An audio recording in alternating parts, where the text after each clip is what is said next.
We are live.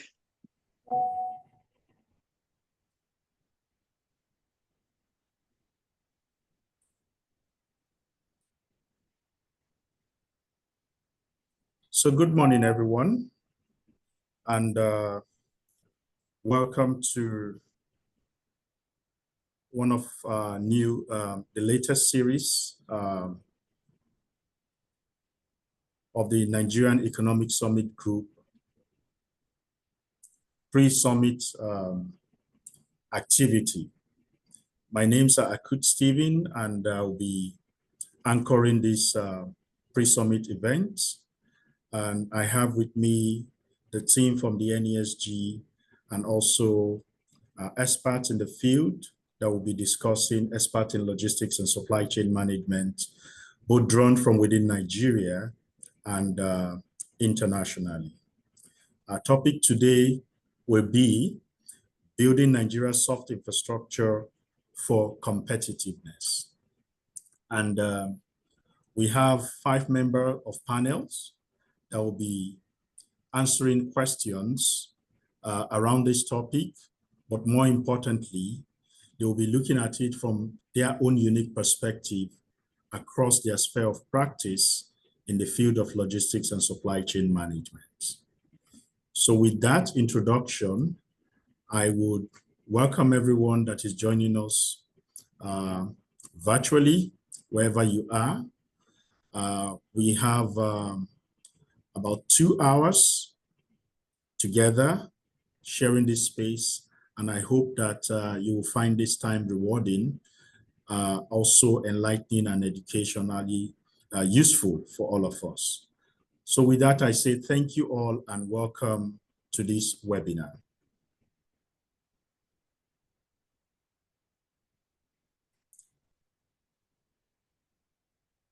I would now, yes, please go back to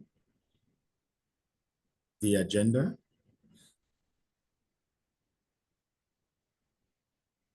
Yes, I will now invite Dr.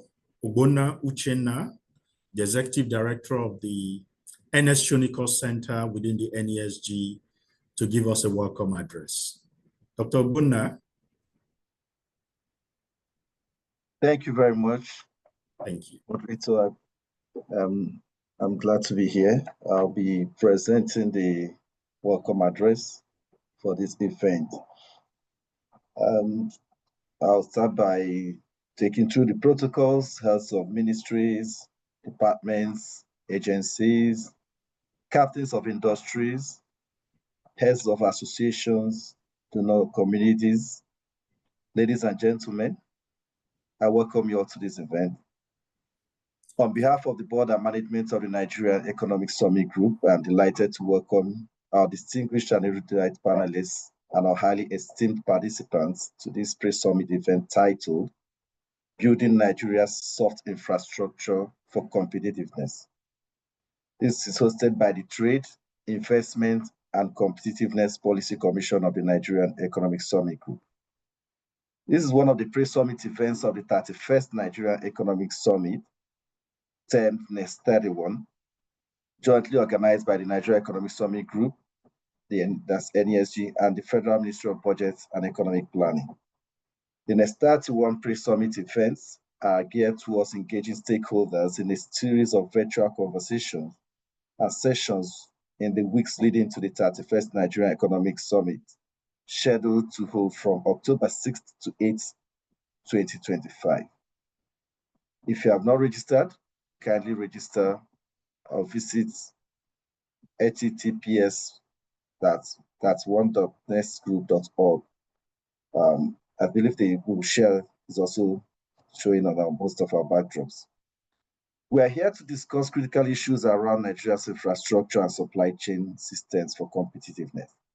Our aspiration for a thriving and inclusive economy is constrained by significant weaknesses in our logistics and supply chain sector. These inefficiencies create a profound drag on economic productivity, discourage foreign direct investment, and undermine our national trade competitiveness. We are quick to point to physical infrastructure problems, Our roads and ports, we often overlook the equally critical gaps in our soft infrastructure. These include lack of institutional coordination, outdated digital logistics systems, and a complex web of unharmonized regulations. The consequences are stark. Trade is hampered by slow port operations, bureaucratic customs procedures, and lack of coordination among agencies, leading to costly and predictable delays. Our gathering today is a direct response to this challenge under the theme Building Nigeria's Soft Infrastructure for Competitiveness. We are here to forge a path forward. We will explore how strategic, well-coordinated policies and systems can be key to unlocking our trade potential and integrating us more deeply into regional and global value chains. This discussion aims to explore how to better connect logistics and supply chain management with our trade in both goods and services, provide keys to strengthening institutional capacity, and develop the skills required for modern intermodal logistics systems, as well as unify stakeholders around a shared vision for trade competitiveness within the frameworks of AFCTA, AFCFTA, ECOWAS, and the WTO, and also design policies that will facilitate trade and support the growth of digital logistics and service export economy. Our objective is to move beyond conversation and deliver tangible, actionable outcomes. We seek concrete commitments from government, concrete commitments from the private sector, and also concrete commitment from our development partners to tackle the root causes of our logistics and supply chain challenges. So this is not just another policy conversation. We are here to address the systematic gaps that have long held back Nigeria's trade sector. Our focus is on building collaborative ecosystem where public and private resources can work in harmony to foster accessible, affordable, and high-quality supply chains. Let us use this moment to develop practical strategies that will accelerate reforms and build a more prosperous, inclusive, and self-reliant trade sector for Nigeria. Once again, I extend our profound appreciation to every participant for honoring our invitation. I will look forward to a productive session. Your insights, commitments, and collaboration are vital to this discourse. Finally, I implore you once again to register for the 31st Nigeria Economic Summit through the NESG website, or join other experts and stakeholders in articulating an agenda for sustaining reforms for prospective and inclusive growth. May God bless you all. May God bless Federal Republic of Nigeria. I wish you all a fruitful deliberation. Thank you very much once again, and welcome again to this noble event.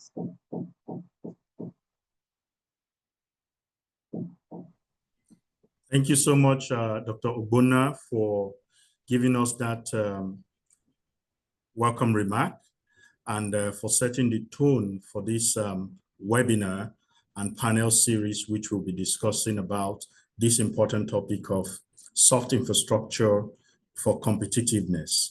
And as you rightly said, we want to go beyond just conversation and see how we can extract commitment from critical stakeholders, including government, people in the private sector, actors in the private sector, and also development partners and friends of Nigeria.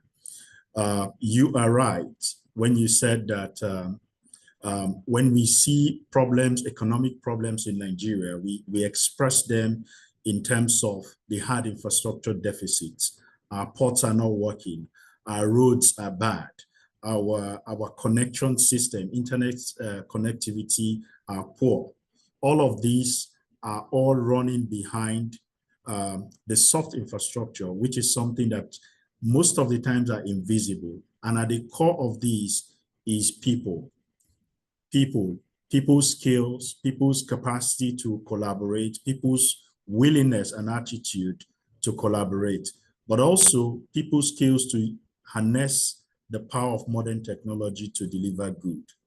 And with that, this is how we have selected our panel of experts in this field who will be discussing with us today their different perception around the topic of infrastructure, soft infrastructure for competitiveness. Competitiveness for what? Why do we want to compete? Well, we would hear today that a population of over 250 million and counting, we cannot be doing things from a small measure. We need to achieve things at scale before we begin to see them affect the entire population. So with that, I would want to introduce our panels, starting with Ms. Umfom Ekong Usoro.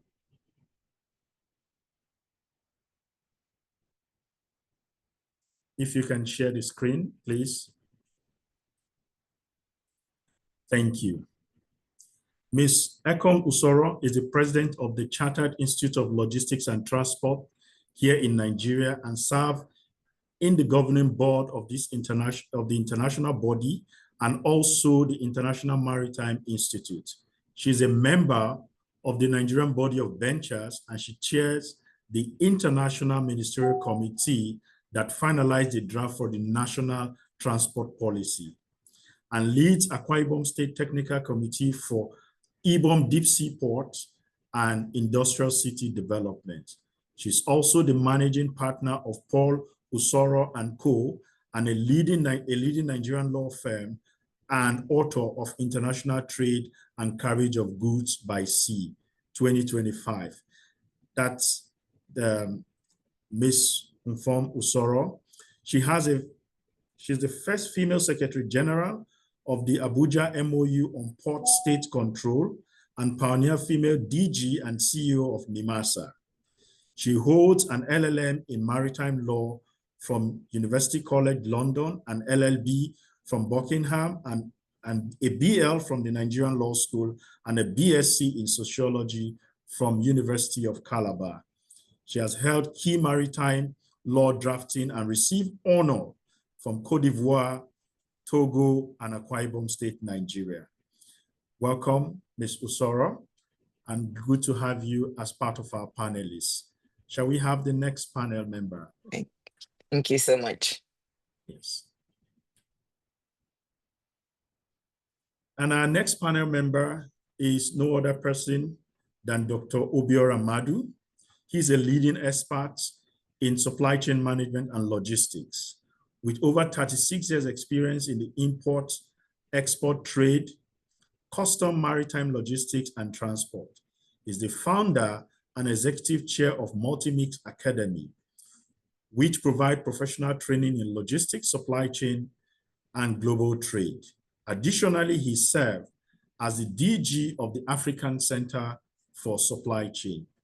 Dr. Madu has worked notably with notable international organizations like the International Trade Center, the defunct USAID, the African Development Bank, and he holds a doctorate degree in business administration from SMC University in Switzerland and was honored with a National Productivity Order, Merit Order in 2014 by the Nigerian president.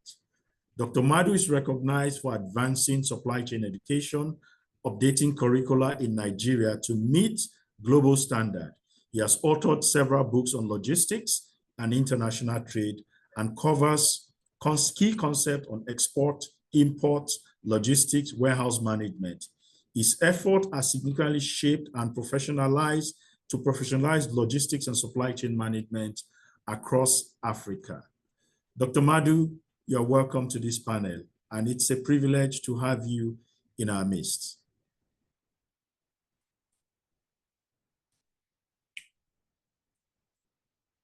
Next on our panel is Dr. Andre Cree. He's the Managing Director of Learn Logistics by Kuhn Foundation. He's based in Hamburg, Germany. He's a business economics and hold PhD and Masters in Logistics and Supply Chain from Howard University, Edinburgh, UK. Dr. Cree leads education unit of Learn by Kuhn Foundation and address capacity building in middle and low income countries relating to logistics and supply chain management, leadership, and strategy. Dr. Andre Cree, welcome, and it's a privilege to have you in our midst. Shall we go to the next? Thank you. Thank you all. We have a couple of other panel members that will be joining us as we proceed. For now, I would like to once again say thank you all for the panel's members for joining and for accepting this invitation. Yes. Okay, so we've had the introduction from Dr. Ogbonna. Soft infrastructure, it is invisible. When people ask what are the deficiencies, they don't see it, they don't look at it from that perspective. Today, and I would like to start with Ms. Usoro.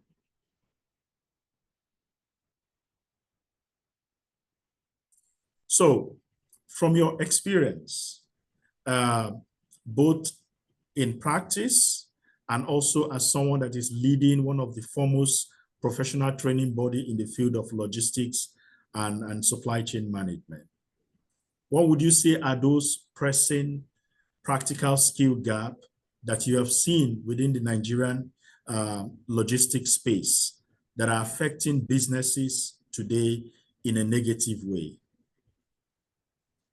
Thank you very much, NESG, for having me and for organizing this seminar, this webinar, rather. It's very gladdening to know that NESG is taking this issue of supply chain and logistics very seriously. And we know with the status and reputation that you have in shaping policies and practices in business in Nigeria, that finally you have added your voice. And I believe that with this, we will drive logistics and supply chain to where we all want it to be. Yes, I don't mind MS being addressed as MS or even Miss, but just so that those who know me don't think I've abandoned my husband. I am still a Mrs., please. I Mrs., just needed to clear that. Thank you. Yes, there is indeed serious gaps in logistics and supply chain in Nigeria. And that is primarily because we did not give the attention that we needed to give to that aspect, that critical aspect of the industry. Indeed, World Bank describes logistics and supply chain as the live wire of international trade. Anything that is described as a live wire of international trade means that it should be integral in the planning and execution of economic goals, because it leads to economic growth, it leads to poverty alleviation and job creation. So it is not just, we're not just talking about these skills for talking's sake. It actually has impact on people's lives. We do have the traditional skills on logistics and supply chain, such as inventory management, warehousing, the actual transportation and distribution of goods. But in CILT, and I believe also in the industry, we have gone beyond these traditional skills and have identified additional skills, modern skills that is in tune with the level of technology in the society. So the critical and very important ones are the digital skills, skills that would permit and allow us to bring in digital technologies in the planning and execution of logistics and supply chain. So everything now is going towards automation, intelligent transport system, and also the soft skills in management, that is communication and managing all the aspects of logistics. For instance, we know that the aspect of starting from when the manufactured goods are ready to go off the factory, to loading it into the transport, packaging, and then loading to the transport, whichever transport, whether by road, rail, or sea or air, and the warehousing, the shipping, the delivery to the consignee. All of it has to be arranged, has to be managed, and we're now in in an environment where one can be in a control center, and in front of your systems, you'll be able to link and manage all of these interface, having one interface. So the technology skill is absolutely essential, as one must bring in digitalization. And then the other aspect of it that really shows how critical this automation is in the aspect of the intelligent transport system that I mentioned earlier.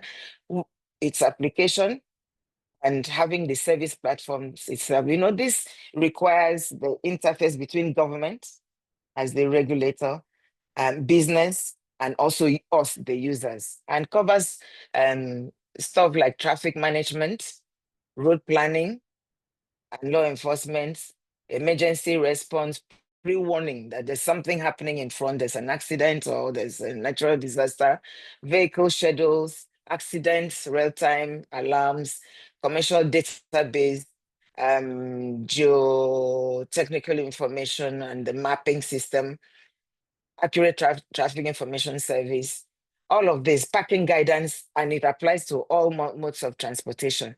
I have to say that we have a model in Nigeria. I'm sorry, I don't want to be critical of other states, but Lagos State has started and they're doing very well as a model in bringing in this into Nigeria. And I think even they would need expert skills on it. But how do you get these expert skills apart from the CILT that follows the CILT international curriculum in getting international advanced diploma? We have Nigerian educational institutions that have now added logistics and supply chain and transport into their curriculum, but we do have that weak educational pipelines. That is lack of experts, lack of professionals that would be able to lecture in those universities to further impart the skills. I think I'd like to stop here at this point, and then I'll come back later after Thank others you, have Mrs. spoken. Chisoro, Thank you. thank you for your insight, and thank you for identifying that digital skill gap, but also for sharing with us that there are some models that have been practiced in states like Lagos. But again, when we say infrastructure, things like this need to scale. It needs to scale all over the country. And these are the things that we need to look at. So Nigerian goods and services, for example, goods and services produced in Nigeria may not be able, maybe for example in Lagos, cannot go into the hinterland. Yes, people will say because of the bad roads, but that's not the only problem. Where are the rules? Where are the skill of the people that will make, even amidst those bad roads and bad conditions? Do you have qualified drivers and all of that? So appropriate skill is a problem within the logistics and supply chain space. And that will bring me to the next panelist, Dr. Madhu. So Dr. Madhu, how do you think current supply chain management, current logistics inefficiency in Nigeria affect growth and competitiveness? First within the manufacturing sector, but also across the service sector, because services are things that we don't usually see, but it needs to be delivered. And the government has been championing a lot about production. But what are those capacity gap? What are those inefficiencies you have seen in your experience within logistics and supply chain that impact competitiveness of these companies? Thank you very much. I also want to thank NESG for this, and I do hope that this discussion will continue, because for a very long time, we really have to do a whole lot in our logistics and supply chain department. Talking about competitiveness, logistics services, which is what we're talking about, the soft infrastructure, is not a supporting service. It is the lifeblood of logistics itself. If you buy equipment, your competitor can buy the equipment.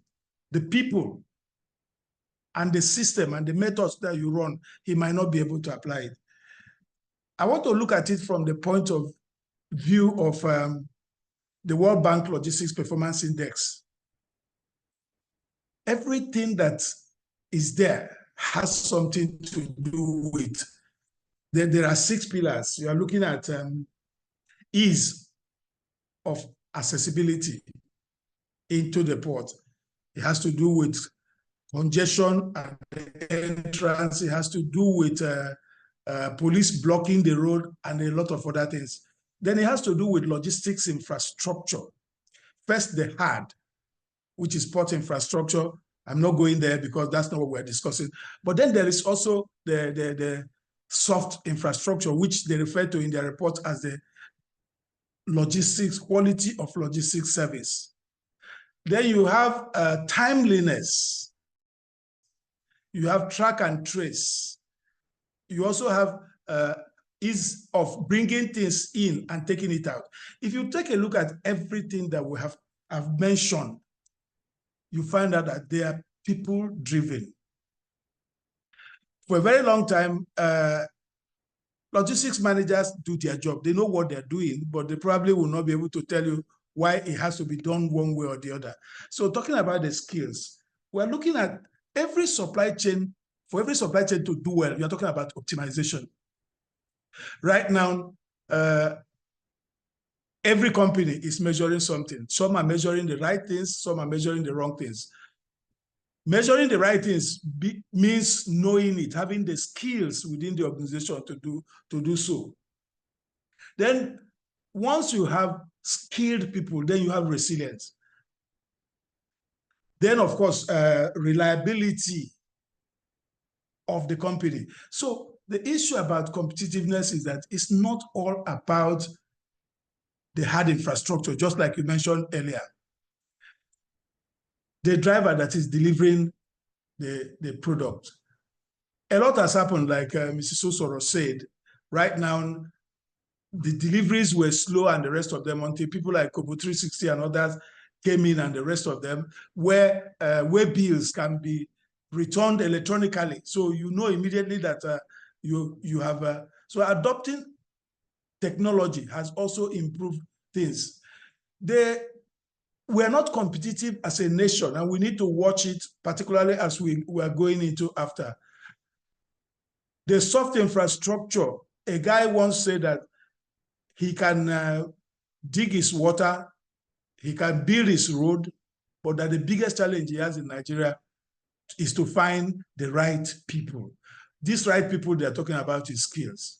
And one thing that we're in huge deficit of is the soft skills, because it's critical at all levels. So if we want to enhance our competitiveness through that, steps have been taken. There's something very, very important that Mr. Susoro pointed out. Yes, universities are beginning to accept or rather adopt BSc Logistics and Supply Chain Management. But the question is, who will teach those guys? There is a general scarcity. So whoever helped us to make sure that we got the BSc Logistics must take a step to help us to build the capacity, to train the trainers so that the impact will be felt across the country, at least in 4 years' time. Let me stop there for now. Thank you so much, Dr. Madu. Who will teach the people? Who will teach those that will practice logistics and supply chain in a way that will make Nigeria to become competitive? Not just competitive within the region of ECOWAS, but competitive on a global scale. And that will bring me to our next panel member, an international expert in logistics and supply chain, Dr. Andre Cree. Dr. Cree, I would like to know what insights you would like to share with us from your experience in global skill development in the field of logistics and supply chain across your work in the low and middle income countries. Yeah, thank you very much, Akut. Nice to meet you all this morning. And it's quite interesting to listen to the previous speakers, because that is actually one of the core activities that we do as Kühne Foundation and with our Learn Logistics program. It's not necessarily a specific issue for Nigeria that it potentially lacks some logistics supply chain experts, but we see that in many countries. And it is a bit unfortunate, because I think when you look into the different disciplines, everybody knows health, everybody knows finance, but very few really acknowledge the importance of logistics and supply chain management. And this is why very often universities are actually struggling to implement degree programs. And also sometimes logistics and supply chain management has not been so much seen as attractive. Sometimes it's a little bit dirty, yeah? So, you know, trucking, I don't know, it's blue collar workers scheme, yeah, but that's not true.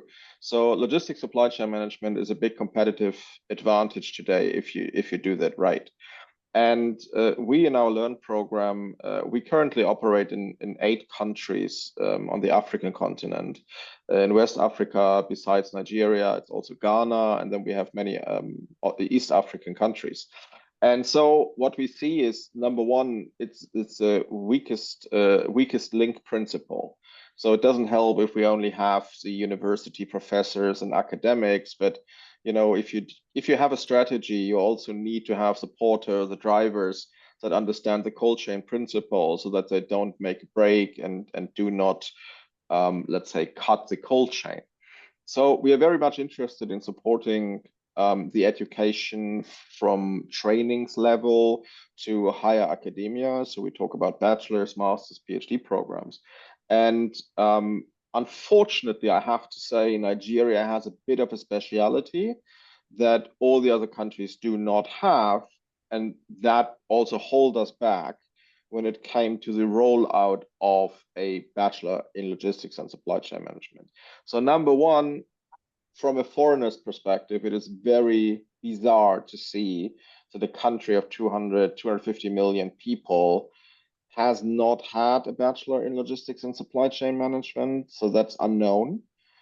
And the second thing, and the reason behind that, is that in Nigeria, you need to possess a higher degree than the one you teach. So you must possess a master's degree in the discipline if you want to teach a bachelor in logistics supply chain management. In most other countries, you can teach the own degree you possess. So if you have a master's degree, you can teach in a master's program. In Nigeria, you need a PhD to teach in a master's program. And so to summarize quickly, we are very interested in collaborating with local partners, with local universities, to fill the gap in a structured approach, that we get more master trainers, that we get more qualified educators, kind of master champions that can educate the workforce in logistics and supply chain across Nigeria. Thank you, Dr. Cree. I think one key message I took out from your comments or perspective that you just shared is that if you do logistics and supply chain management correctly and rightly, you have a huge competitive advantage. And I think this is where we need to begin to understand how really the things that make the developed countries and the emerging countries that have emerged from the throes of underdevelopment is not physical. When we travel abroad and we see the huge infrastructures in China, people build it. People built it and people sustain it over time. And this is where I will now go back to Mrs. Usoro. You had a professional logistics organization, an international one that have been for more than a century. Yeah. Yes, exactly. Now, and your experience working in Nigeria with government and other regulatory organization, how do you think this issue of skill gap for people can be standardized. Now, standardized to meet the need for competitiveness for Nigeria, not standardized according to maybe an international standard abroad, but to meet the need for Nigeria, and that will help Nigeria to move along the competitiveness ladder.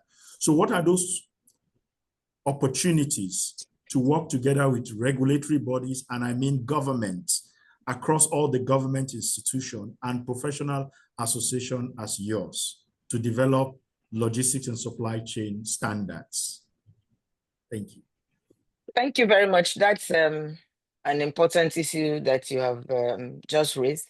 But just to add to what the previous speaker highlighted, and thank you very much for highlighting that obstacle about having a superior degree before you can lecture on a particular topic. I think NUC should take that into consideration. But things have changed, actually. We do have some Nigerian universities offering courses on logistics and supply chain management now. I needed to put that out there. We have Lagos State University, for instance, University of Lagos, Federal University of Technology in Owerri, and recently where Dr. Madu had also gone to in Kaduna State University, they are now offering BSc in logistics and supply chain management. So we are coming up, but the lecturers to actually do justice to these courses are still an issue. Yes, another improvement in ensuring that there is standardization is the recent curriculum and minimum academic standards, CCMAS, issued by the Nigerian University Commission, where they want to ensure that the level of education really speaks to the degree, and that the students have the knowledge that they need to have before they graduate. And those guidelines are very useful. And that is also where the collaboration between the education institutions and those that offer professional certificates like the Chartered Institute of Logistics and Transport and the training academy that Dr. Madu hates, because we supplement their training, their academic training, with practical training and issue those professional certificates. And we also customize our training to fit the Nigerian environment, because in CILT, we normally have annual pally with industry where they highlight what the skill requirement, the skill gaps are. We have collaboration with companies like the Dangote, even though they don't do it on a commercial basis, it is for their industry. But we know that it is huge, the Dangote industries, and so they have the experience that we collaborate with them for our students. We also have a collaborative engagement with other places like the ABC Transport. In fact, the chairman is a board member of the Chartered Institute of Logistics and Transport. So those who come to do our courses, they have a period that they have to be attached to the operators of logistics and transport system in Nigeria. And also we have a collaborative arrangement with Lamata.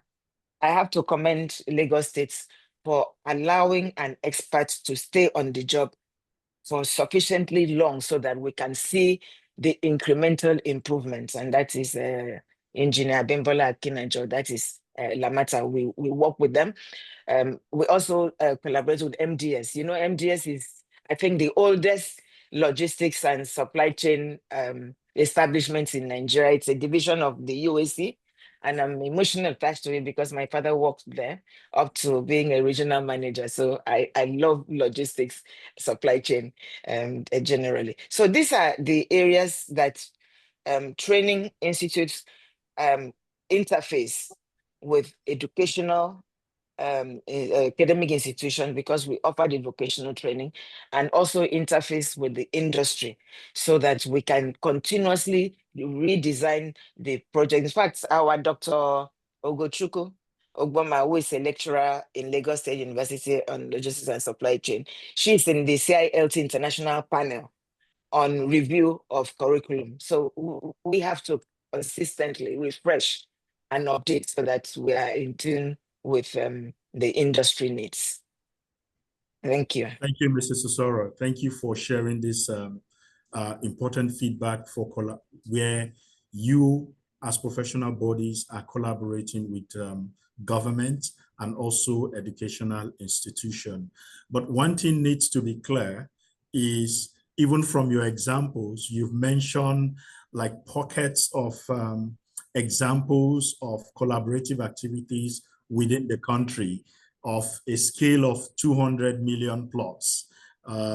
So there's still a lot of room for expansion of this kind of collaborative activity across the country, let alone talking about the region. So that will take me to Dr. Madu once again. Dr. Madu, you've heard that examples of collaboration exist, but now I want us to advance this conversation to the level of policy. Yes.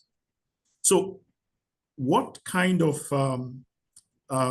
recommendation will you offer to group like the NESG, but also to other critical stakeholders for Nigeria to align from a policy perspective our practices, logistics practices, and also training of people in the area of soft skill, so that one thing that will come out is like the example you gave.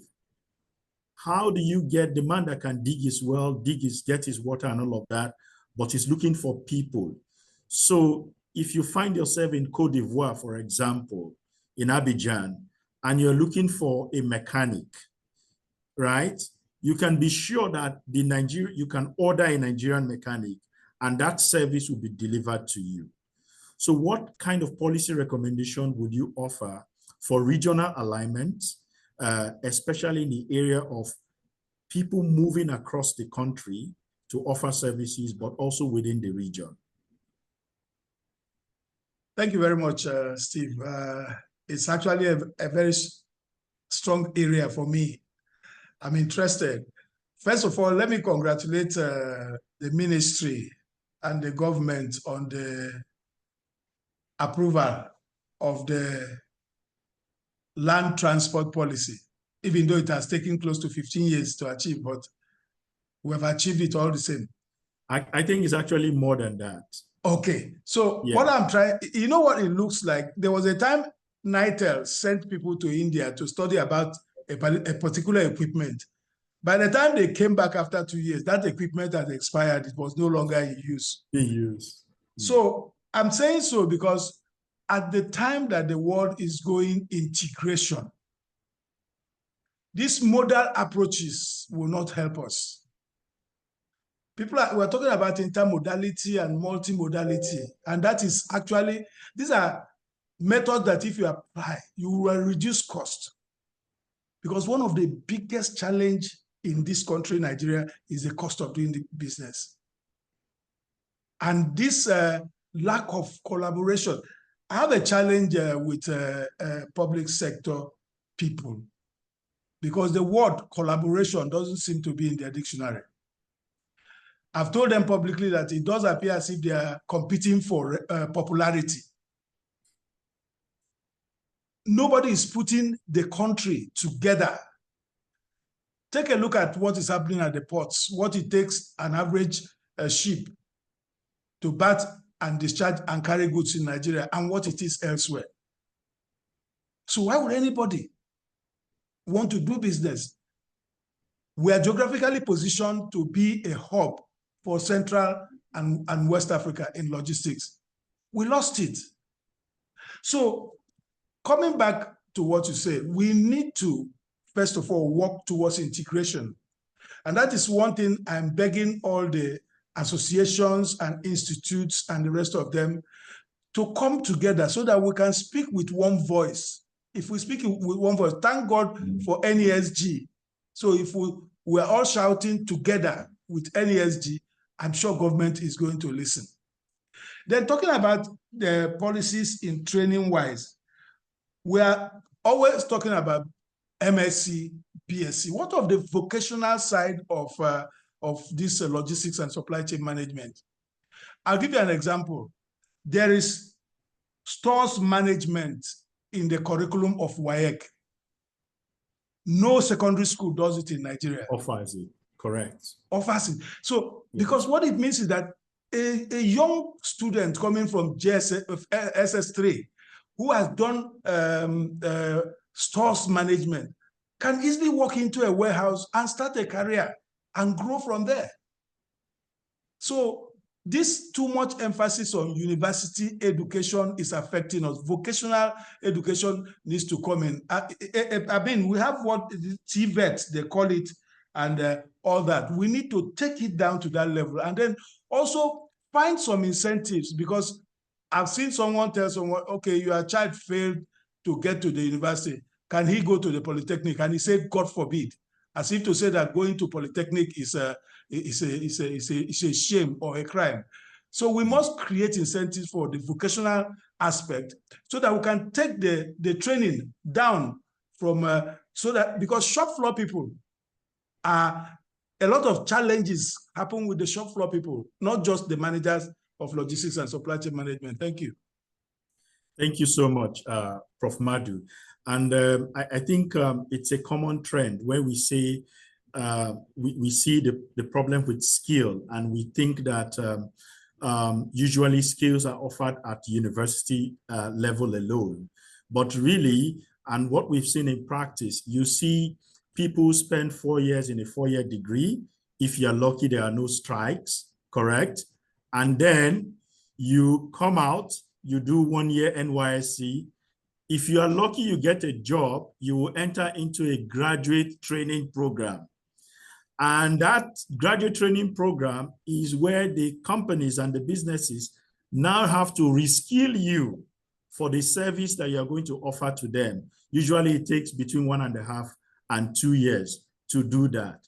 So when you combine that total years together, you are talking about a period of about 7 years for an average young Nigerian to begin to work in a productive sector and begin to contribute his own quota.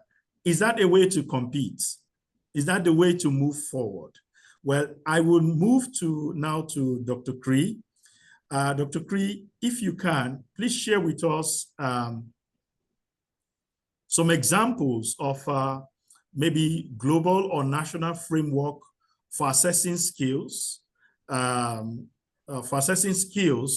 of people that work in logistics and supply chain management, and how these skills are benchmarked against standards internationally. Yeah, okay, thank you very much. Okay, so I think the most important thing is to again emphasize also what the previous speaker said, is covering the entire range. So we have the university degrees, and that is internationally standardized very much. That is relatively straightforward.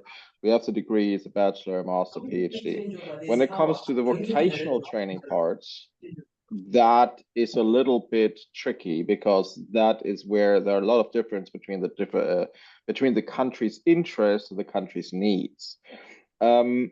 So what we usually work with is what we call a national qualifications framework. And that either needs to be revised or it needs to be developed for Nigeria. I think the key component is always national ownership. So there is not necessarily a right or wrong way to do it. It's more important that it is done that fits the Nigerian way.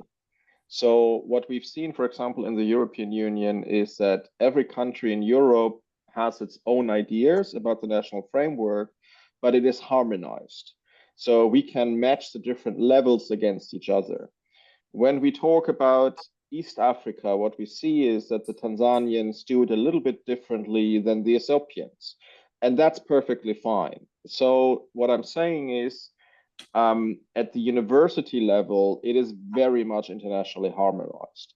But then when it comes to the, let's say, shop floor people, when it comes to, let's say, the level where you are between, let's say, advanced shop floor, but not to the university level. So let's say operational supervisors, yeah, maybe shift supervisors, something like that, yeah. That is where we need to have a kind of a round table, where we need to have the practitioners, where we need to have the different interests. We need to have also the international kind of colleagues who say, well, that's how we do it in Ethiopia, that's how we do it in the US, that's how we do it somewhere else, to kind of, you know, provide recommendations. But at the end of the day, it is for the Nigerians to say, do we want to have 5 levels? Do we want to have 10 levels? So what is the kind of, you know, the level of detail that you want to talk about the different degrees? What is manageable for the country? And again, it is important to understand that this is not something that you kind of bring in top down, but that must be something that comes from the industry. So that comes from retail, that comes from the industry, that comes from the different sectors that then say, hey, we have an interest that we have 4 different levels of skill sets, and then we can apply that to our businesses. So that makes our life easier.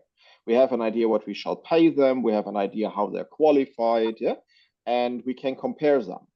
Because very often what we see today is we just have a certificate course. What on earth does that mean? Everybody can do a certificate course, but it's kind of, it doesn't fit. It doesn't have a value if, for example, it is not recognized like with the CILT or so, yeah? So with CILT, it makes sense. I completely understand it, but it's an international scheme. But if I'm a local, let's say Nigerian, I don't know, provider, then the question is, okay, where does it fit into a scheme if that is not really available at the moment? So bottom line, it's all about local ownership. It's getting all participant stakeholders together, and then do not reinvent the wheel, but rather focus on what shall be the emphasis for Nigeria, and then to somewhat, it automatically unfolds a little bit what other countries also do internationally. Thank you, Dr. Cree, and thank you so much for laying that emphasis that it needs to be locally owned, even if you, as much as possible, adapt what happens internationally. You need to domesticate it, and it needs to be driven by the local industry, which is the private sector. And that is what NESG represent the bigger private sector body, but also trying to interface with governments to pursue reforms that would deliver economic development in an inclusive way for Nigeria. I would go back to Mrs. Usoro, and I would like to ask, the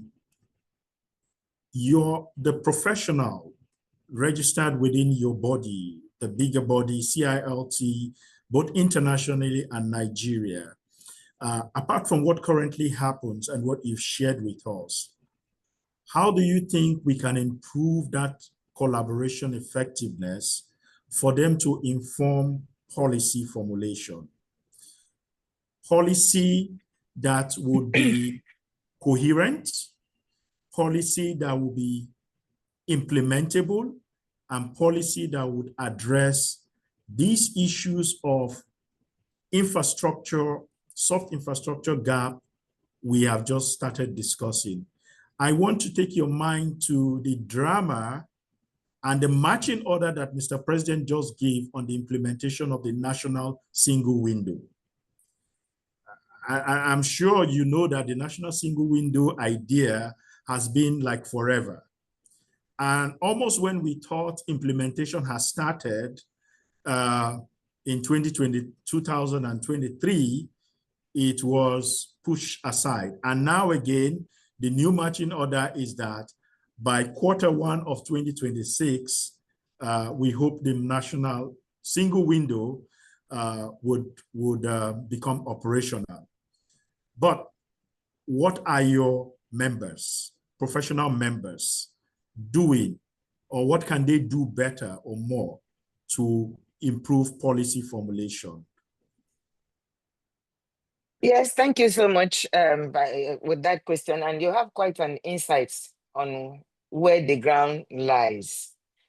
Dr. Madu had pointed at some of the impediments, but as far as it concerns the Chartered Institute of Logistics and Transport, we have been very effective in policy advocacy. I tell you, one of the big things that happened is it 3 years ago, or prior to that time, the ministry, transport-related ministries and the public service, they did not have a cadre for transportation at all, or offices for transportation officers, like they do for procurement and finance.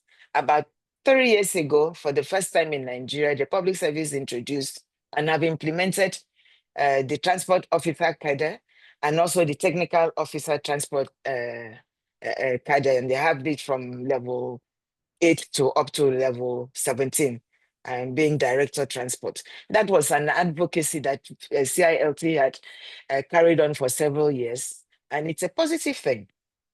But it has to go beyond that in terms of having the skill. A time was that prior to any promotion in transport-related agencies in Nigeria, they will first of all ask, go and bring your CILT certificates. And that is when all of them that were in Port Authority, then NMA, Shippers Council, all of them had to undergo these trainings that we offer in the Chartered Institute of Logistics and Transport. We are still interfacing with government. We were very much a key party to the integrated national transport policy. And that goes to where Dr. Madu talked about. Up to 2022, the policy we were talking about and which we had drafted, it had gone to FEC, but it needed some further fine-tuning, was for a national integrated transport policy document, 2022. And then last year, we now have them bifurcate what was supposed to be integrated, and that is where the direction of the world is, because we are working towards multimodalism. So we now have a transport policy for marine and blue economy. And very recently, that was 2024. And very recently, now, was it last week or 2 weeks ago, we have a transport policy for land transport. For land. So it is like taking a step forward and taking several steps backwards, because you cannot split these matters. It has to be integrated. Okay, so the marine transport, just I'm giving you an example, and they have done that in the past through NIWA, makes a decision to dredge and deepen some of our navigable waterways. So you deepen it for what purpose? It is to aid coastal short sea shipping of goods and passengers.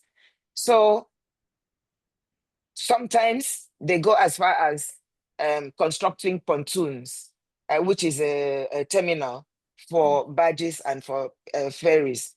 All right, so you land at the pontoon. That is where the land interfaces. But there was no collaboration with the ministries or agencies responsible for construction of roads to where that terminal is for the inland waterways depot. And so you find out that even though you had dredged and spent so much money, because there was no policy interface and also implementation, the millions that were spent would not achieve its purpose, because we have no road that will take a truck full of goods manufactured in the hinterland to that terminal. Same thing with ports. Okay, they are struggling in the marine transport to try and get efficiency in ports. But what happens? You cannot do that and improve in the logistics performance index just by instructing and making sure that the port authority through the concessionaires have improved and modernized their terminals. The road aspect has to come in. The custom issue has to come in. The time when the logistics planning and all comes in, from the time you load in the vessel and the time it gets to the consignee. So all these parties, government being the regulator, the operators and the user have to work together. And there are examples. For instance, in the freight industry, Nigeria has, by law, an act, Council for the Regulation of Freight Forwarding in Nigeria. It's supposed to be the regulator. It's supposed to be the one that improves the professional organizations that make up the council, elevates their standard of service delivery. Yes. But this professional body that is set up by the Act, because the Act has not been amended, to be private sector driven, like Coren for engineers, like Nigerian Bar Association for lawyers, Yes. and the Architect Association, and the ICANN Association. In fact, we modeled that law after ICANN and Coren. Somehow they have morphed to become a government agency. They have morphed. I'm saying so in our presence, those of us who drove it in through the National Assembly. It was sponsored by Nigerian Shippers Council doing their statutory duty to organize that sector.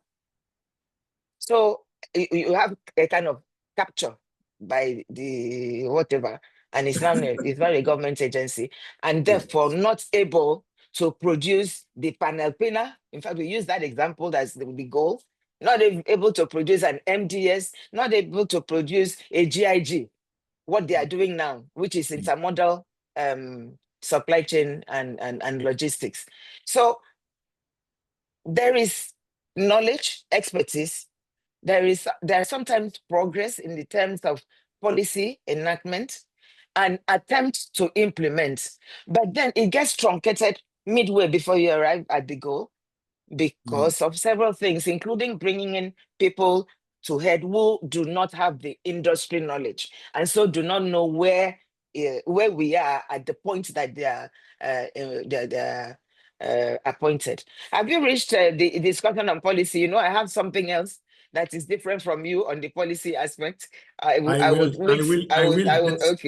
us to that very soon. I will stop here for the moment. Thank you so much. Okay, thank you so much for this deep insight and for letting us understand how attempts in the past have been made towards progress, but these were scuttled, and now here we are again.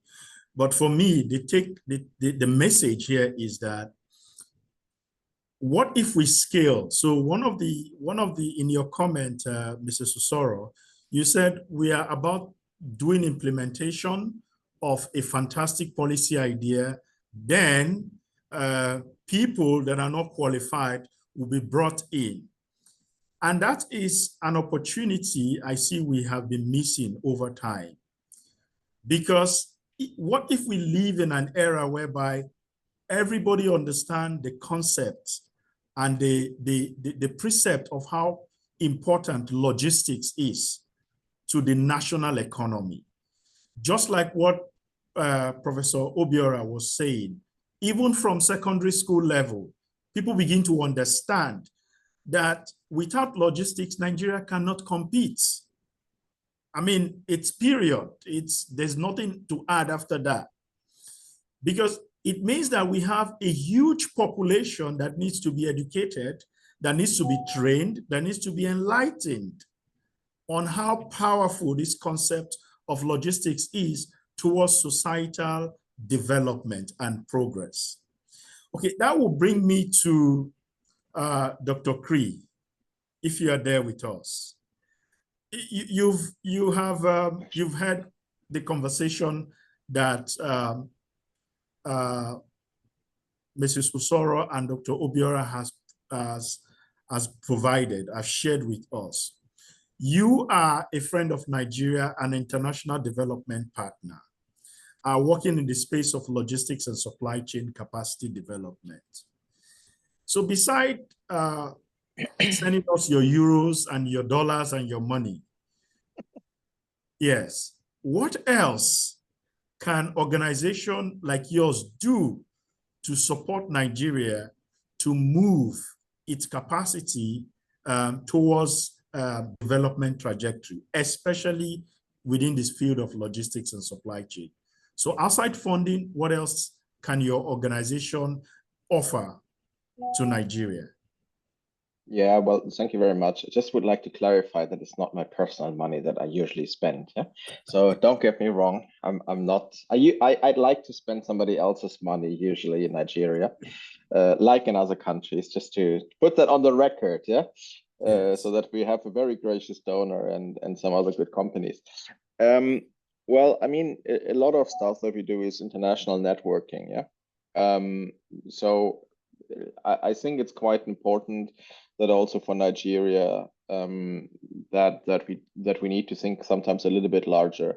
So when we talk about logistics, we talk about international trade. That means we need to harmonize. Yeah, we need to understand how other countries do that. We need to understand where we are in the competition, and I think we had that a number of times today. Yeah, so that when we look into the logistics performance index, how are the other countries are doing? We need to raise awareness. And I think we also need to communicate good examples. So, I mean, in Nigeria, I can recall that in Kaduna, we had this kind of Kaduna Health Transformation Project or something a couple of years ago. And when we had to look at the numbers after 2-3 years, so we changed, there was a change in operations from, let's say, own trucks to kind of logistic service providers. Then, there was this kind of training component so that we knew better. We had a better data set to do the forecasting better. And then all that resulted actually in eventually much lower out of stock results. So the prices went down a little bit, the availability went up. So all the KPIs went into the right directions. And I think those kind of examples need to be communicated, because if you do the logistics right, then it's not only just marginal improvement that you save $1 here or there, but it can be quite significant. So in certain areas, we improved I think the cost reduction. We were talking about like 70, 80, 90%. So that's not just small. And often people do not realize the potential of logistics and supply chain management. And this is why we need to educate better. This is why also at top level, at C-level from organizations, they need to understand that we need to do logistics professionally. This is not just, and I mean, I usually give this or give this kind of good example when I say that I'm a trained logistician. I'm not a physicist. I'm not a chemist guy. So if I take a month-long training course in nuclear power technology, afterwards, nobody would make me run a nuclear power plant, right? So what we see very often that if you're a trained nurse, if you have a pharmaceutical background, if you're a finance guy, just because you put you on a workshop for 3 weeks or something in logistics, it doesn't make you a logistics professional. So the certificate courses complement the basic education that we basically need.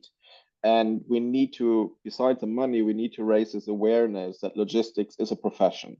It's not just a nice to have, it should be a must have. And I think people not necessarily realize that across all the different, levels of industry as well as politics. Thank you so much, Dr. Cree. Logistics skills and discipline is a must-have for any society to develop, and I think there's no better way nowhere else to put that.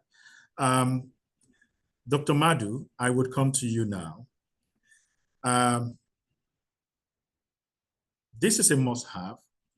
We need to have logistics professionals properly trained, and we need to have them trained to serve the population across the entire country. I mean, from service delivery to policy level.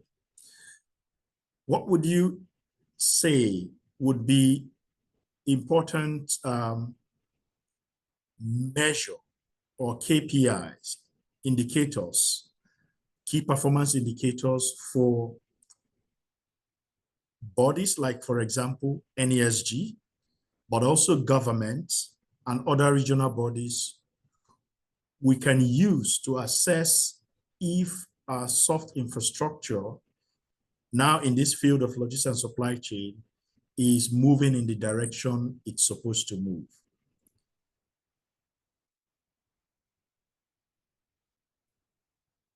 You are muted, Prof. Yeah, okay. Thank you very much. The KPI, we have identified already what the challenges are. When people are unskilled, services will not be delivered properly. And when services are not delivered properly, customers are not happy. And that is more pronounced in international setting, where you are either exporting or importing. So one clear KPI that we can use is to see how much improvement have we made on the international trade scene. How much trust do our trade partners have on us, which is also a function of the quality of service that we have delivered to them. So that's one. The other thing is that I will go back to the World Bank LPI. LPI index, yes. Somehow, customs operations in our LPI improved over a little while. That's an international distance. There's no, it's not a matter of whether we accept it or not. It improved. Even the quality of logistics service for us improved from 2.1 to 2.3. So the LPI provides clear KPIs for nations. If you look at it, most developed countries are at the top. Sub-Saharan African countries mostly are always in the below. Currently, Nigeria is at the 88th position, a massive improvement because we're actually 110. So, which means that something is happening. That will be an indication. Then the other thing is the ease of doing business across from the private sector to the, I'll give you an example. An exporter brought 3 containers that were heading to Europe. And a custom officer says, since our beans is not acceptable in Europe, that this one is not likely. I mean, not likely. And then he kept that container for over 2 weeks.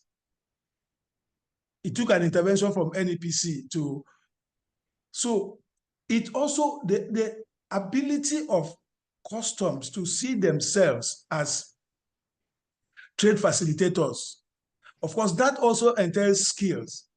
Because when I call a custom officer, I say, look at what somebody has done. I say, well, that it appears that some custom officers take rumors and turn them to policies. Wow. Because the guy in question had an FDA paper, which means he had a clearance to send his goods to, and yet he suffered that kind of situation. So I think the level of awareness of what we are talking about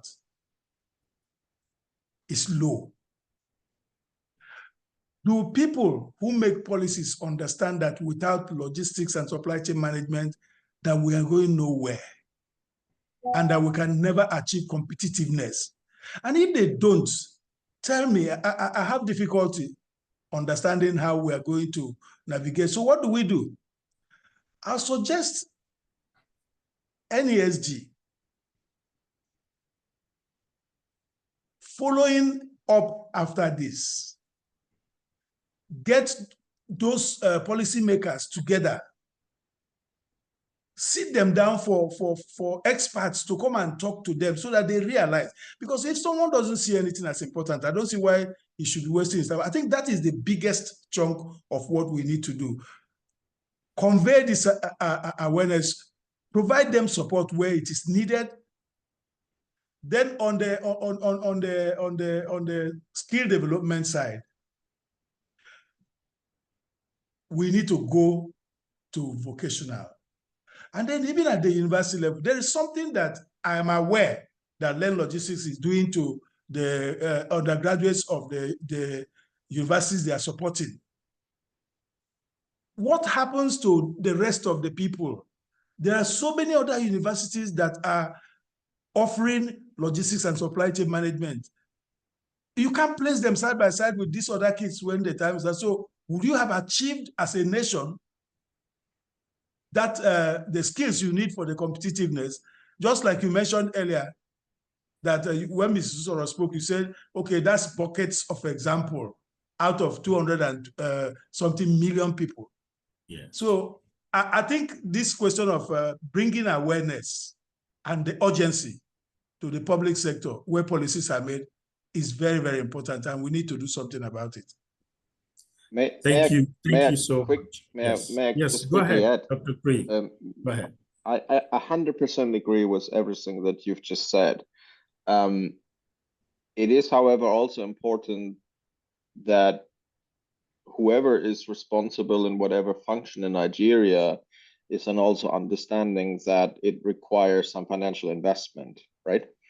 So what we have observed and learned that we are willing to go in. We are not only bringing financial, let's say, support. We also are happy to, build up a local team and try to assist. And, for us, it's important that it is the local ownership. So we are not a flying faculty. Yeah, we are not a short-term solution, and we're happy to assist. But we have been, well, not struggling, but we see a lot of understanding for what we claim, what we present. I think a lot of people then say, yeah, you have a point, you're right. But when it comes to, hey, can you finance at least 1 or 2 lecturers so that we can educate them properly, that afterwards they can do their job and educate, the next generation? Oh, nobody finds money for that. And so that is a bit, there's a bit of mismatch there, yeah? Because Nigeria is not necessarily a kind of a poor country. It's just interestingly distributed. Let me put it that way, yeah? And I just wanted to emphasize on the fact that, besides the understanding, besides the awareness, besides all the effort, it's also Nigerian money that needs to go into education sector. And finally, I mean, that is every country that struggles. It doesn't matter which country you go, kind of diverting money into the education sector is everywhere globally a challenge. But nevertheless, also Nigeria needs to address that. We need money for logistics education. Yeah? So that's the message there. Yes. Thanks, Andre.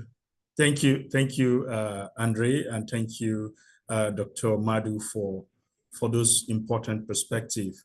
Now, I would like us to conclude on the policy topic. Then we can have opportunity to take questions from our audience who are listening to and watching, joining this conversation from all over the countries and also internationally.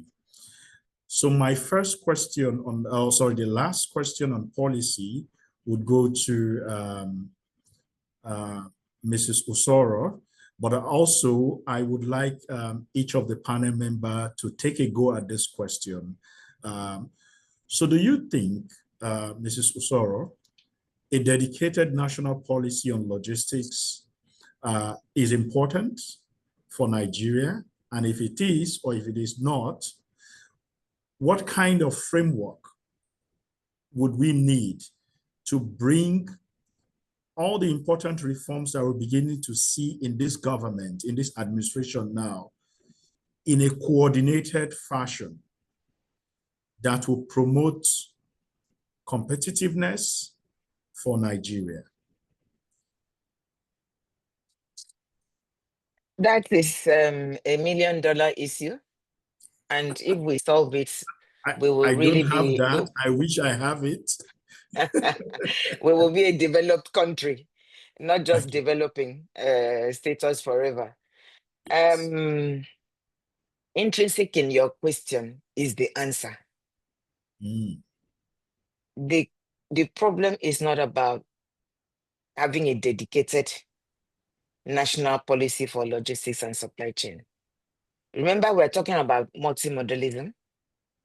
We're talking about all the sectors, actually, they all depend on transportation, be it agriculture, manufacturing, energy, because how do you transport it without, how do you even plan to purchase and then transport and deliver without the bedrock? How does our oil translate into economic wealth if it stays in situ in the ocean, offshore, with the rig? Yeah. You see, that is what we're talking about, everybody understanding the relationships, the linkages, and the criticality of the transport sector. Because in the final analysis, we all want reliable, efficient logistics, supply chain, transportation industry. We want availability, that is including availability of choices, where I can choose to travel or freight my goods by air or by sea or by road or by rail. We want those services to be affordable. So if we understand that each time that we are either revenue generation driven, so that we bring in multiple charges and charges upon charges, we're increasing cost of production. Each factor that causes delay in the chain of the supply chain initiatives, you're increasing cost of production, apart from even damage and waste. And so it cannot be affordable, even if eventually we supply the services. So these are the thing we need. We have pockets of policies that is related to supply chain and logistics. For instance, the marine and blue economy policy, it has a chapter or more on transportation. And then it has also on infrastructure, which we are talking about, because you do need the infrastructure. The infrastructure that we also need for digitalization, integration of technology into supply chain is by another ministry, which is the Ministry of Science, and also the NCC, etc., for all this broadband network. So what do we need is whole of government approach. You see, we have talked about this like forever. Whole of government approach to be adopted, so that each of them will see how one depends on the other. Because without that, none of the agencies, none of the government bodies will achieve their purpose. And I think the way forward is really when they go for those ministerial conferences and summits or retreat that they have, Mr. President should insist, okay, this is our plan, because we need to have a plan, implementation plan. Our plan is to make sure that Nigeria, instead of being 88 or 91 or 110 in the LPI, we want to be among the first 12. Okay, Ministry of Land Transport, what is your contribution towards achieving this? Ministry of Finance, that is through the customs, what is your contribution? We expect you to have a 50% increase next year when we have these retreats. Okay, Ministry of Aviation, how did you contribute to our arriving at that first 20 in the LPIs? Or you now go to manufacturer or go to steel. What was your contribution? Okay, next year I want you to contribute. Be specific on whole of government. So what we need is institutional coordination, and everybody knowing that they have to contribute to what we have adopted as a plan. And all of them rest on logistics and transportation. So we need to have policies, like we have fiscal policies that favors agriculture, which is good because every country has subsidies for agriculture. So do maritime nations have subsidy for shipping. So we have to have implementation plan that will take into consideration having to improve clearance processes and emphasize less on revenue generation.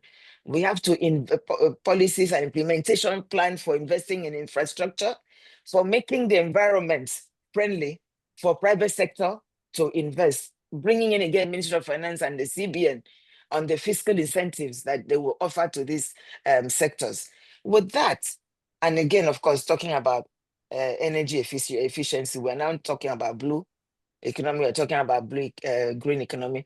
The bankers also need to be educated to understand the kind of products and the kind of incentive to offer to commercial banks so that they can green lend or blue lend to private sector that is interested.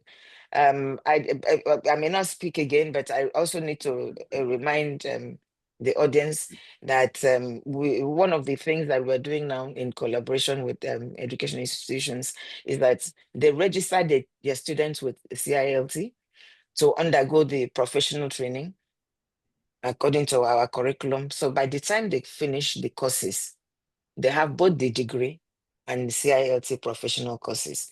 But please, using the NESG, let us advocate whole of government's approach to problems and solutions, and let each of them talk about their contribution to a plan that has been adopted by the Federal Executive Council as a national goal.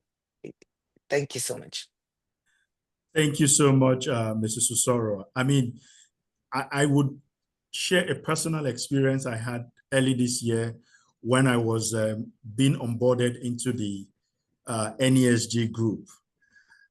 So we have this policy commission, trade, investments, and competitiveness, and there are other policy commissions. So when other members that were being onboarded were saying or stating the government agency they interface with. Health will say, okay, my core government agency is the Federal Ministry of Health and Social Work. The people in agric will come and talk. The people in finance will come. When it got to logistics and supply chain, so you see, okay, who is my ministry contact?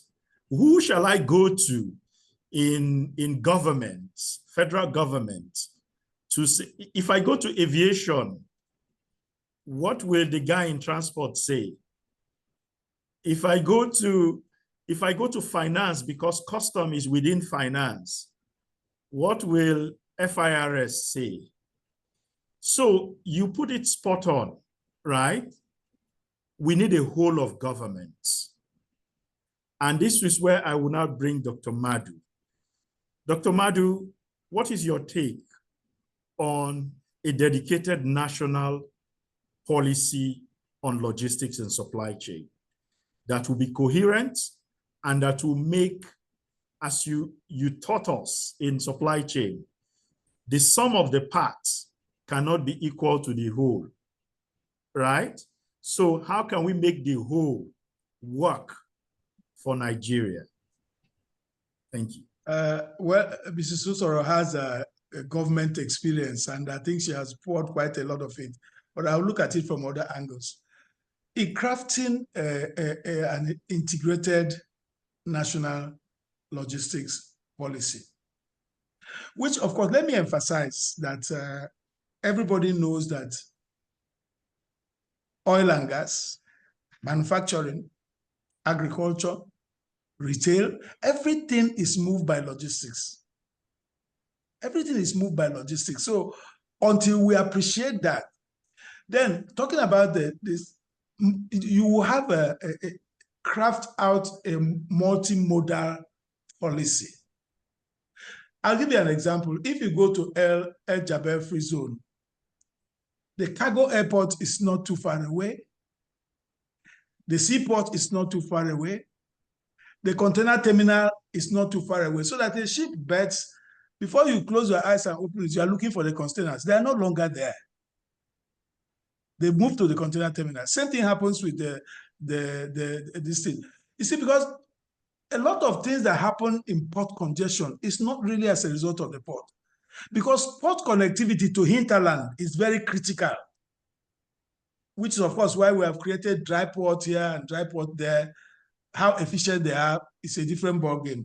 So another thing that has to happen after you have crafted that policy, that multimodal policy that will connect, if you come to a port, you find rail line, you find, of course, the road that trucks will use, and then, of course, then improve also the inland waterways. Recently, I saw a video of one rail coming from Papalanto to Lagos. You need to see the quantity of cargo this rail was dragging. It would have taken so many trucks out of the road. So we need to have rails right at the ports and the road. Of course, that's where the multimodalism can happen. Then when you do that, the next thing to do, again, back to skills development, because we cannot do without it. Because since for a very long time, we have learned to operate in silos. Now you have to teach us how to operate, how to collaborate, how to work together. Then coordination is a big, big challenge. Who is going to coordinate? You had a challenge mentioning the ministry that you belong to. So if you don't know who to even go to, where do you start solving the problem from? So that coordination goes back to what Mrs. Susoro said about whole government. Anything that you cannot measure, you can't improve on it. So she said it. If the president said, look, my friend, this is the KPI, we must climb from 88 to 30, let's not even go to 12. Then what do you contribute? What do you contribute? What do you contribute? So even if it is training or capacity building you are structuring for them, you have a target. What everybody has to learn is what will bring us to 30, the position of 30 in the LPI. So then it must be structured for public-private partnership. That is one way it will work. If it is properly structured in public-private partnership, then you are likely going to get FDIs and a whole lot of things, because everybody has confidence in the private sector. So bringing the private sector in, and then also policy somersault, so that when we make that policy, we make sure it remains. It is not that you invite me to do a BOT in an airport, and I do it for you. And if one government moves and another government comes in, then it becomes a different matter. Some aspect of it will be canceled and the rest of them. So it's a hydra-headed problem, actually, but I think it is not impossible to solve. But we need to start somewhere. Again, I will point to NESG. They have a lot to do to help achieve this. Thank you very much. Thank you so much, Dr. Madu. And thank you for giving me some insight. I just connected the point you just made now with what Mrs. Susoro mentioned about whole of government. I think I know where I'm going to tell the NESG my own ministry is, I think, directly with the president, because that is the only unit that brings everybody together. And if logistics is something that touch across everyone, every sector, whether the economic sector or the social sector, I think that is where we need to play at. But also importantly, it is showing us how important, how critical this topic of soft infrastructure is, but within the space of logistics and supply chain management. Dr. Cree, I shall now invite you to give your remark on the question of whether Nigeria can benefit from a dedicated national logistics policy that is coherent and that will bring all of these silos that are moving in different directions into a unified whole that can help Nigeria pursue competitiveness. Well, the short answer is yes. Well, I mean, I mean, to be honest, it's just the fact that we just look into other countries, yeah. And I would argue that particularly Nigeria with its federal system, you're going to have a lot of strong state interests, yeah. And everybody tries a little bit here and there, and I think having a national policy that everybody can reference, yeah, will make it also a little bit easier. Maybe also going back a couple of years that I recall, maybe 8 years ago, maybe 10 years ago, there was a discussion about, let's say, a distribution system for, I think, it's a number of certain products across the country. And so the analysis was basically completed without considering the different states or, let's say, political boundaries or anything. So it was purely based on logistics performance. And so you ended up in a number of regions with warehouses and a number of other regions with distribution centers. And then what happened, and then if you would have played that out, then that would have been ideal, right? So it would have been cost efficient, it would have reached kind of high availability rates. And then what you did is you kind of, afterwards, you put in the state map over it. And then you realize that, okay, that's going to be tricky here, because every state wanted to have a bit of a piece. Yeah, no. I want to have also a DC in my state. You know, I don't want to be served from the neighboring DC state. That's not going to work. Yeah. So, but what I'm saying is, of course, I mean, we in Germany have a federal, state as well. So we're going to face the same issues. Yeah. So it has nothing to do with Nigeria. It's just everywhere, and that's the job of politicians to kind of fight for the state. That's their job. Yeah. So there's also nothing wrong with that. What I'm just saying is, if you have a national policy where you discuss it, where you have to also give in that you understand, okay, we all benefit from it, we can reference it, we can agree on something, then that also will make life a little bit easier. And we see that in many countries, that when we have the discussion about education, when we have the discussion about also this kind of soft infrastructure, usually the policy is referenced. We do this and that because we would like to fulfill the national policy on logistics and supply chain management by 2030. Yeah, that's a very, very typical sentence we hear all the time. So in summary, yes, it nationalizes the effort to become better in logistics and supply chain management.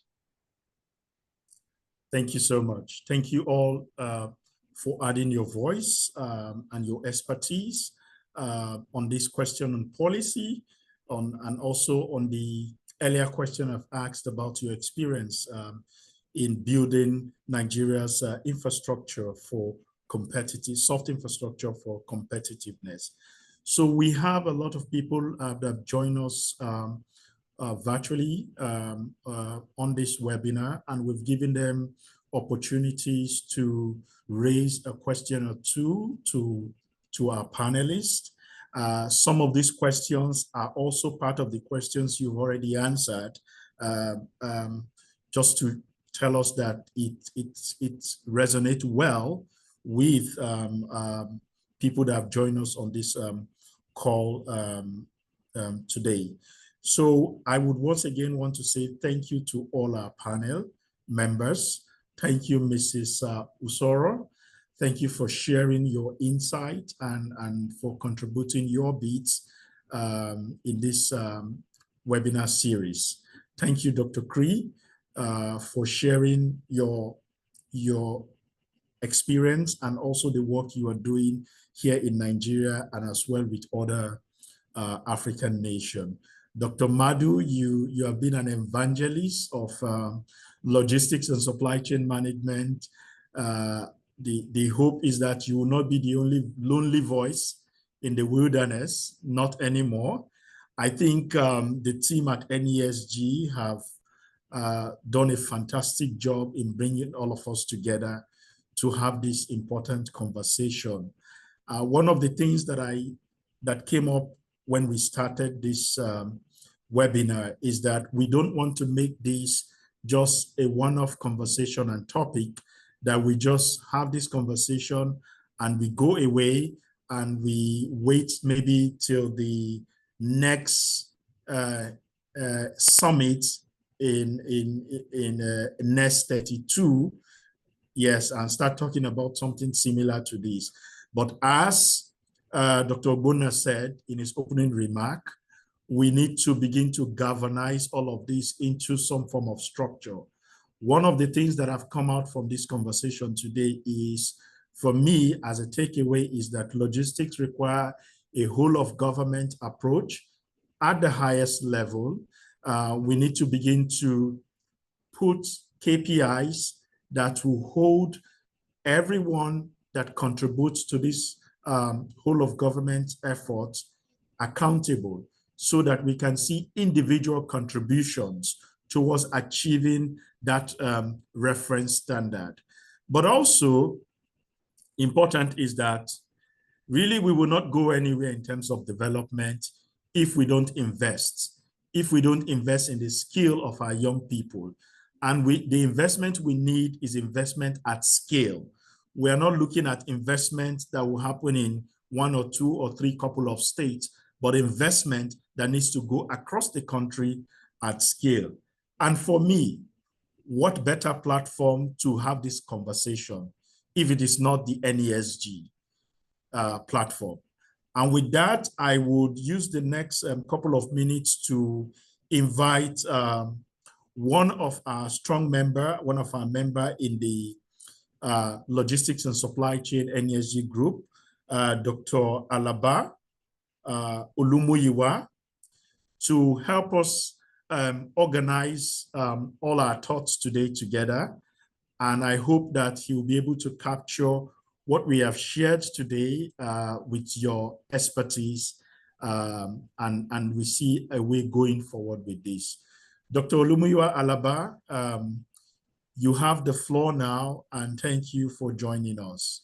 Yeah, thank you so much. And I thank very much the panelists. I've really enjoyed your insights into the topic, and I've seen that you have really done justice to the topic. And there's no better way to put all of this into context other than what Mrs. Osoro, Dr. Mado, and Dr. Andre that they have done. And I just want to add my voice to the fact that logistics is quite important, as the panelists have said. It is actually the lubricant of any economy. Without it, economy is going nowhere. We cannot talk about trade facilitation without talking about logistics. And I was amazed seeing a kind of a data last week when I was away. Someone was showing me what it takes for a standard ship to berth in Lagos compared to what it takes to berth in Togo, compared to what it takes to berth in Ghana. And I realized that you are paying $200,000 in Nigeria for the same thing they pay $15,000 for in Ghana. It is amazing. And we want to be a competitive economy. There's no way we can be competitive if you are paying multiple of amounts that is being charged just beside your neighbor there. So no wonder our ports are no longer competitive. And also, I want to amplify the fact that the agencies of government, the territorialism is hurting, trade, is hurting logistics. And that's the essence where Vice President Shubajo, when he was the acting president, came up with Executive Order 1, is of doing business, which one of the node is one government. If we are working for one government, we should behave as if we're children of the same father. But, if you get to the port, this NAFDAC will want to do what SON is do, SON is want to do what. So they behave as if, and we also need to talk to our government. When you facilitate trade, when you facilitate logistics, it's like a money forest. But when you are looking for revenue here and there, it's monetary. When you facilitate logistics, when you facilitate transport, when you facilitate transit, when you facilitate trade in general, you know, you make more money than chasing revenue about with all these agencies. And hopefully, this is not what is going to scuttle the single window again, because the single window is supposed to address all of this. But if the single window will not address the issue of harmonization of revenue, we'll go back to where we're coming from. So I want to thank everyone very, very much for, you know, giving us this insight. Mrs. Susoro, Dr. Madhu, Dr. Andre, and my friend and colleague, Dr. Steven. Thank you so much. And we hope this will be a continuous conversation. Not, as you say, we'll wait until another summit before we take this up. Thank you very much, and bye to everyone. Thank you. Thank you, Dr. Alaba. Thank you for giving us that closing remark. And on behalf of the entire NESG team and the office and the secretariat, and also on behalf of our co-facilitator, Professor Jonathan Aremu, who is representing Nigeria in an important event. He's not here, he would have joined us. I know Mr. Soro, you know him very well. I want to say thank you all. Thank you for your time, and thank you for sharing this space with us over the last nearly 2 hours. For those that have joined us, it is our hope and my hope that you enjoy this webinar and this time with us. And we hope to see you in future conversation, and also to see you physically if you can, to join us October 6 to 12. 6 to 8 at the summit here in Abuja. Yes. Over to you, Secretariat, for any last comments, then we can close. Thank you.